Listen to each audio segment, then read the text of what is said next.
Hey everybody, my name is TaoMan, and in this video I will show you how you can simply link your Activision account with a PlayStation account.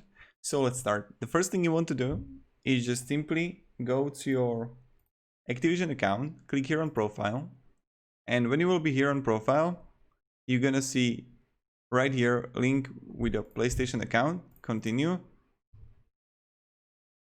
and all you have to do is like sign in or create an account with a PlayStation, and that's it.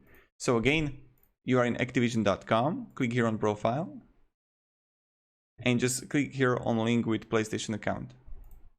So yeah, if you have any questions, ask down in the comments. I'll be really happy to help you and provide you some guidance and support. And yeah, have a great day and goodbye.